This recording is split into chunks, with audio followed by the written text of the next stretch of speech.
NCAA. How can you ensure that this does not happen again to Algoma? So there are three things that is different this time. This time we start with a very strong financial balance sheet. The debt is sustainable. The debt servicing cost is low. So that's one. The second change that has happened, this is after a long time, we are putting over $250 million in modernizing the assets, so it will make the company more sustainable going forward. And the third thing is we are hiring. These are the three things which has not happened in the previous times, and we hope that will help us to be sustainable in the future. How will you diversify the product here at Algoma to make sure that it withstands the test of time in international markets? So over the last few years, we have been diversifying. We used to be a very concentrated products company in terms of selling most of it in a very small geography. Over the last few years, we have diversified substantially in regions which has given us more money and has more possibility of growth. The second thing we have diversified is end product. We are a company which supplies all the end markets, whether it's oil and gas, whether it's energy, whether it is manufacturing, auto, and we try to put all our products in different areas so that if one end industry doesn't work well, we still are sustainable. Are you staying on with the company? Yes.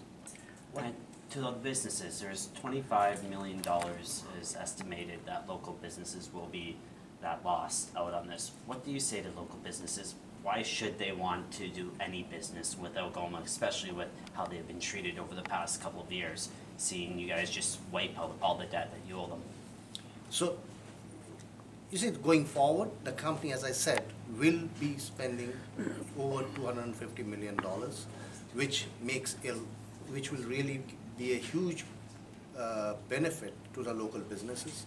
We spent last year over $200 million in the local businesses and over $1.2 billion in Canada. So to that extent, if we are a growing company, it will definitely help, especially when we are putting in over $250 million in capex. But what do you say to those local business owners that Because they will earn more. didn't get paid? They will get more. They will earn more going forward. How should they trust you? Why should they trust you guys? Because we will ensure. That's what I'm saying. So we have now started with a good financial starting, with a good balance sheet. Going forward, we will be spending $250 million that will benefit the local businesses. But isn't that the same message that SR gave years ago when the last restructuring took place? No. So when SR bought this company, they put in $1.2 billion of debt. So that's not the same that is presently there. And although I personally was not there when SR brought it, but the point here is that it was $1.2 billion of debt that came in. And you talked about modernizing, and the new lenders are coming in and they're spending $300 million. Have you touched the money that was given from the province and the loan from the federal and provincial governments 2 years ago for the modernization? I believe it was $60 million. Has that been touched? Is that part of the plan? So, number one is we touched it. We hardly took anything because we filed and that is gone. We are working with both levels of government to work out what needs to be done going forward, and we should come out with it shortly with the both levels of government. How about the U.S. tariffs? Elaine and Yeah. sorry. Yeah, that's right. Talk to me a little bit about the role provincial and federal governments played in this. And I didn't see any amounts of money. I know Premier Ford, when he was up here, talked about negotiating to help out with the pensioners. But what specifically did they provide? So we are still in the final stages of negotiation with both the levels of government, and that's why it will be ready in the coming days, and it will be known to all of you as soon as everything is finally signed. How Mr. about the Ghosh, effect of tariffs what on- jobs do you expect to be able to fill for the jobs that you're hiring for? Oh, I thought you were done. I'm sorry, Elaine. So, Sorry. so the tariffs, we are paying about $1 million every day on tariffs, every day. We are working with the federal government, and personally I'm satisfied that they are working hard for us, and it's not an easy situation, I know, to work with the US government at this point of time, but they are working hard, and I'm confident that a solution will be reached shortly. I'm so sorry, you guys. What jobs, what skills are you looking for to fill all the jobs that you're going to be going after? So it's all levels. I mean, we are looking for trades, we are looking for pure labor jobs, we are looking for metallurgists, we are looking for engineers, designers, we are looking all types of jobs, and we think, although we are able to get labor here, we are short of tradesmen, and we are working with the city to find out with the colleges and Okay. Algoma U to find out how to get better trained people going forward. Can you tell us more about the modernization, what you've got planned? So the modernization is primarily in two areas. You see, one is we have the DSPC, which is the crown, jewel in the crown, and that is a 20-year-old complex, and we are trying to modernize it so that it produces more and it can produce more new types of steel.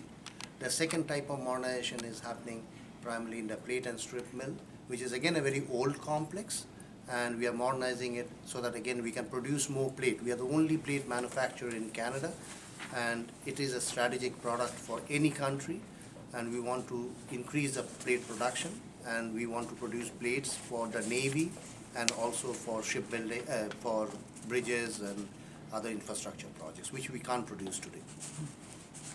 Is that for the Canadian Navy or? Yes. Canadian Navy? How about the effect of the closing of the plant the GM plant in Oshawa? Is that affecting your markets at all with the reduction of GM production? It's unfortunate that the plant is closing. We don't directly supply to General Motors, and that's why I said we have taken a conscious call not to be highly dependent on any sector. So our auto sector is not as dependent as some of my peers, and to that extent we are not directly affected. But that being said, I would welcome the employees in Oshawa to come to us because we are hiring. The past 3 years have been very frustrating for everyone involved, the city, I'm sure for you guys. What have you learned during the past 3 years that changes will be made so we can ensure that never happens again? Like, was there anything through this process that you learned, or? So the past 3 years, and as I said in my remarks, that it took time, but we wanted to do it right so that it is sustainable. So that's why it took time. We didn't want to rush to it. And what is important in a cyclical business like we are in, as in steel, we need to have the right balance sheet. We need to have the right cash so that if there is a downturn that comes up in the coming years, we are able to sustain it. And that's what we have learned over the last 3 years to make it right this time. So you're reporting now to a parent company in Luxembourg as opposed to Mumbai? And is that an actual office, or is that where the people are that you're dealing with? Or is it a letterbox? So basically, as I said, I'll be reporting to a professional board of directors, and that's what will be my reporting structure. Where are the board of directors out of? Like, Oh, are they all Canadian, are they they- American, they- are they they- European?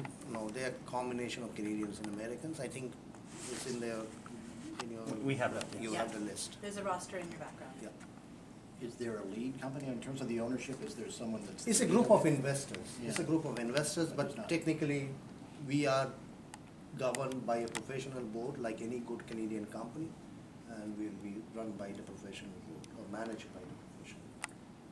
And then your board reports to Luxembourg. The Is board there reports an to- actual office there?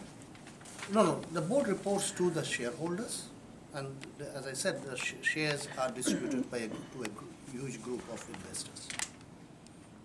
How often do they meet every year? Oh, we just started today. Okay. Obviously, we can't put face to name. Are any of them here that we don't know about besides yourself? Sorry. Are there any in the crowd who are here, like, just wondering? No, as I said, Yeah. the group is basically a group of investors.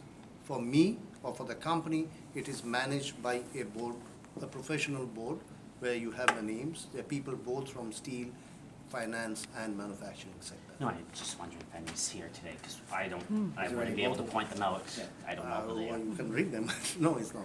Okay. Did they meet in Toronto or here? Sorry? Sorry. Did they meet in Toronto or here? Oh, we just formed a company today, so yes, we will meet here or in Toronto or in, I mean, basically it'll be Sioux, I suppose. Okay, I thought you said there was a meeting today, though. Did I No, misunderstand? sorry. We came out today, so then the meeting will happen as, Got it, once the board okay. comes into effect. Thank you. Okay, and I was just wondering, is there any local people, No. There's not. For the pensioners, in terms, you mentioned you were able to secure the defined benefit pension plan. Are the amounts in terms of what pensioners get to, that's all secure in terms of the amounts they had previously before filing? So the reason it is better is we did not, if you remember, we did not have the PBGF, the guarantee, and now the guarantee has started, so it makes the pensioners more secure. Help me out with that, sorry. So what happened was that there is a PBGF grant which was not available to us. Through this restructuring and with the help of the union, with the help of the government, we got the PBGF reintroduced to the company, which used to happen, which used to be there prior to 2001. It has been reintroduced now. And that's a fund that's provided by what? Is that a provincial? It's not a fund. It is basically a guarantee that if there is a problem, that kicks in. And what is that fund from? Who? Also, who yeah, provides if for that it fund? kicks in, it will be from the fund from the government, yes. And in your opinion, what was the biggest mistake SR made that led to the downfall of them losing the company and going in over your time here with the company? What was their biggest mistake that you're gonna say to the board, we can't do this, we need to learn from this? Debt. High debt. A cyclical business cannot take high debt. So when they bought it, they had no chance with that because you said they were over $1 billion in debt, so 1.2 plus. so you're saying they had no chance from the start looking back at it? I mean, if the market is good, there is chance, but in a bad market, you default. Did they do anything financially or anything wrong, do you think, besides just the debt? Was there anything wrong there? No, No? it's only debt. Because we were paying, as I said, our debt servicing cost has come down by 80%. So to that extent, and we were in the steel industry, one of the highest indebted companies. So other than the US tariff issue right now, and the markets are good, how long are those markets projected to be that good? I'll not be standing